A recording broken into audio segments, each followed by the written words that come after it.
Abşeron rayonu Masazır qəsəbəsi Əliağa Vahid küçəsində yerləşən fiziki şəxs Vüqar Hacıyeva məxsus quş kəsimi sexinin sanitar-gigiyenik tələblərə əməl edilmədən qanunsuz fəaliyyət göstərdiyi müəyyən edilib.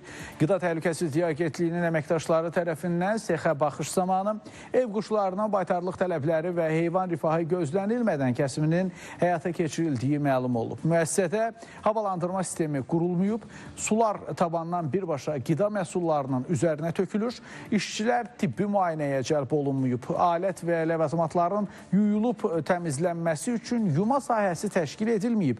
Kəsimi aparılmış toyuqların baytarlıq ekspertizasından keçirilmədən satışa verildiyi aşkarlanıb.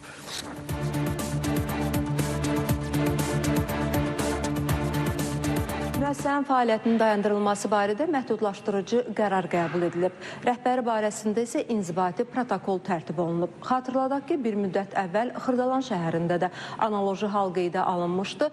Qanunsuz və antisanitar şəraitdə fəaliyyət göstərən quş kəsimi sexində kənd toyuğu təəssüratı yaratmaq məqsədi ilə məhsulların rənglənməsi halları aşkarlanmışdı. Təəssüf ki, hələ də qanunsuz hallara rast gəlinir. Agentlik bu sahədə nəzarət tədbirlərini davam etdirir.